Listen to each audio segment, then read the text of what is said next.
അങ്ങനെ നമ്മുടെ അയ്യപ്പ സംഗമം ഓരോ ദിവസം കഴിയുന്നതോറും പുരോഗമിക്കുന്നു. 20-ാം തീയതി വരെ ഓരോരുത്തരെ ക്ഷണിക്കുന്നുണ്ട്. ഇപ്പോൾ നായർ സർവീസ് സൊസൈറ്റി കേരളത്തിലെ വളരെ പ്രമുഖമായ ഒരു സംഘടനയാണ്, സമുദായ സംഘടനയാണ്.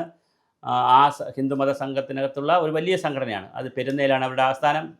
അപ്പോൾ ചങ്ങനാശ്ശേരി പെരുന്നയിൽ അതിൻ്റെ സുകുമാരൻ നായരെ പോയി കണ്ട് നമ്മുടെ PS Prashanth Devaswom board president നേരിട്ട് ക്ഷണിച്ചു. അപ്പോൾ എന്തായാലും അദ്ദേഹം നേരിട്ട് വരുന്നില്ല, അദ്ദേഹത്തിൻ്റെ പ്രതിനിധി അയക്കാം എന്ന് പറഞ്ഞിട്ടുണ്ട്. അപ്പോൾ ആഗോള സംഗമത്തിലേക്ക് NSS ക്ഷണം സ്വീകരിച്ചതായി പ്രസിഡന്റ് അറിയിച്ചു. നേരിട്ടെത്തിയാണ് സ്വീകരിച്ചത്. ആരോഗ്യപരമായ കാരണങ്ങളാൽ അദ്ദേഹം പങ്കെടുക്കുന്നില്ല. ജനറൽ സെക്രട്ടറി NSSൻ്റെ പ്രതിനിധി അയക്കും, ആരെങ്കിലും അയക്കും. ശബരിമല ആഗോള കേന്ദ്രമാക്കാൻ എന്ന അതിനുവേണ്ടിയുള്ള പരിശ്രമങ്ങൾ ദേവസ്വം ബോർഡ് നടത്തുന്ന PS പ്രശാന്ത് പറഞ്ഞു. കണിച്ചകുളങ്ങരയിൽ പോയി നമ്മുടെ വെള്ളാപ്പള്ളി ചേട്ടനെയും കണ്ടു. നടേശനെ കണ്ടതിന് ശേഷമാണ് അദ്ദേഹത്തിനെയും കണ്ടു. അപ്പോൾ അദ്ദേഹവും എല്ലാ അനുഗ്രഹാശിസുകളും കൊടുത്തിട്ടുണ്ട്. അയ്യപ്പൻ നീണാൾ വാഴട്ടെ എന്ന് വെള്ളാപ്പള്ളി സാറും പറഞ്ഞിട്ടുണ്ട്. ഇപ്പം നമ്മുടെ സുകുമാരൻ നായരുടെ പോയി അദ്ദേഹം ഉപാധികളോടെ ആഗോള സംഗമത്തെ പിന്തുണയ്ക്കുമെന്ന് NSS നേരത്തെ പ്രഖ്യാപിച്ചിരുന്നു. കുറേ ഉപാധികൾ വെച്ചിരുന്നു. പക്ഷേ NSSൻ്റെ പിന്നെ SNDP ആഗോള അയ്യപ്പ സംഗമത്തെ പിന്തുണയ്ക്കുന്ന നിലപാടാണ് സ്വീകരിച്ചു വന്നത്. വെള്ളാപ്പള്ളി നടേശൻ പരിപാടിയിൽ പങ്കെടുക്കുമെന്നും അറിയിച്ചിട്ടുണ്ട്. അപ്പോൾ ശബരിമല വിവാദ ഭൂമിയാക്കരുതെന്ന് വെള്ളാപ്പള്ളി പ്രതികരിച്ചു.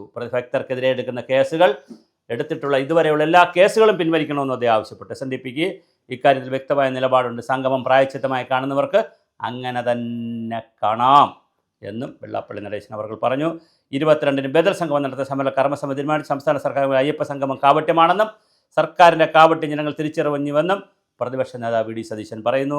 CPM ആചാര ലംഘനത്തിന് നവോത്ഥാന മതിൽ ഉണ്ടാക്കിയവരാണെന്നും പ്രതിപക്ഷ നേതാവ് വിമർശിച്ചു. അപ്പോൾ ചുരുക്കത്തിൽ ഹിന്ദുമതത്തെ പിടിക്കാൻ എല്ലാവരും ഇറങ്ങിയിട്ടുണ്ട്. അയ്യപ്പ പങ്കെടുത്തതിനായി പ്രതിപക്ഷ ആദ്യമായി തിരുവിതാംകൂർ ദേവസ്വം ബോർഡ് ക്ഷണിച്ചു.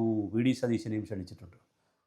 ബോർഡ് പ്രസിഡന്റ് കണ്ടോൺമെൻറ്റ് ക്ഷണിച്ചു. എന്നാൽ വസതിയിലെത്തിയ ദേവസ്വം ബോർഡ് പ്രസിഡന്റ് പ്രശാന്തിനെ പ്രതിപക്ഷ നേതാവ് കാണാൻ തയ്യാറാക്കിയില്ല. നേരത്തെ നമ്മൾ ചർച്ച ചെയ്ത് റിപ്പോർട്ട് ചെയ്തതാണ്. അദ്ദേഹത്തെ ഉണ്ടുകൊണ്ടിരുന്നതുകൊണ്ട് കാണാൻ പറ്റിയില്ല. അവിടെ പോസ്റ്റ്മാൻ കൊടുക്കുമ്പോൾ കത്ത് കൊടുത്തിട്ട് പോയി. അതിൽ പ്രതിപക്ഷ നേതാവിന് വലിയ പ്രതിസന്ധിയുണ്ട്, പ്രതിഷേധമുണ്ട്. പ്രശാന്ത് പഴയ കോൺഗ്രസ്സുകാരനാണ്. അദ്ദേഹത്തിന് എങ്ങനെയാണ് സതീശനെ നേരിട്ട് കണ്ട് കത്ത് കൊടുക്കുന്നത്? എടാ സതീശ, നീ ചതി ചെയ്തല്ലോ അപ്പുറത്ത് വോട്ടെന്ന് ചോദിച്ചാൽ പിന്നെ സതീശന് പ്രശാന്തിന് ജീവിച്ചിരുന്നൊരു കാര്യമുണ്ടോ? അതുകൊണ്ട് പ്രശാന്തിനൊന്നും കിട്ടൂല. അങ്ങനെ ആ കത്ത് കിട്ടിയ വരണം സതീശണ്ണ, അങ്ങനെയൊന്നും നമുക്ക് പറയാൻ പാടില്ല. അങ്ങനെ എന്തായാലും പ്രശാന്ത് പ്രതിപക്ഷ നേതാവിനെ കാണാൻ പോയി. പ്രതിപക്ഷ നേതാവ് പ്രശാന്തിനെ കാണാൻ തയ്യാറായില്ല. അവിടെ കത്തും കൊടുത്തിട്ട് പോയി. അതെന്തായാലും വളരെ മനോഹരമായ രീതിയിൽ അയ്യപ്പ സംഗമം 20-ാം തീയതി നടക്കുന്നു. 4000 പേര് അപ്ലൈ ചെയ്തിട്ടുണ്ട്. 3000 പേരെ തിരഞ്ഞെടുക്കും. ഞറക്കിട്ടായിരിക്കും തിരഞ്ഞെടുക്കുന്നത്. അയ്യപ്പൻ്റെ അടുത്ത് ഏറ്റവും അടുത്ത് നിൽക്കുന്ന ആളുകളെ ആയിരിക്കും തിരഞ്ഞെടുക്കുന്നത്. അപ്പോൾ അയ്യപ്പനിൽ 4000 പേര് അപ്ലൈ ചെയ്തിട്ടുണ്ടെങ്കിൽ 3000 പേര് എടുക്കും. അവർ സംഗമത്തിൽ പങ്കെടുക്കും. മുഖ്യമന്ത്രിയും വെള്ളാപ്പള്ളി നടേശനും NSSൻ്റെ പ്രതിനിധിയും പിന്നെ മറ്റ് മത സംഘടനകളിലുള്ളവരെയൊക്കെ ആഗോള മതസംഘമാക്കുമെന്ന് അറിയില്ല, സർവ്വമത സംഘമാക്കുമെന്ന് അറിയത്തില്ല. അത് ചിലപ്പോൾ ചെയ്ത് കളയും. കാരണം ഇതെല്ലാം വോട്ടാണല്ലോ. നമുക്ക് അവസാനം വേണ്ടപ്പോൾ പെട്ടി തുറക്കുമ്പോൾ കുറച്ച് വോട്ട് വേണം. അല്ല അതിനിപ്പോൾ നമ്മൾ അയ്യപ്പനെങ്കിൽ അയ്യപ്പൻ, ഗണപതി എങ്കിൽ ഗണപതി, ആറ്റുകാലമ്മയെങ്കിൽ ആറ്റുകാലമ്മ, ചക്കുളത്തുകാവിലമ്മയെങ്കിൽ ചക്കുളത്തുകാവിലമ്മ, പിന്നെ ഇടത്തുവപ്പള്ളിയെങ്കിൽ ഇടത്തുവപ്പള്ളി, പിന്നെ മക്കയെങ്കിൽ മക്ക, മദീനെങ്കിൽ ഇത് നമുക്ക് വോട്ട് വേണം. അത്രേ ഉള്ളൂ.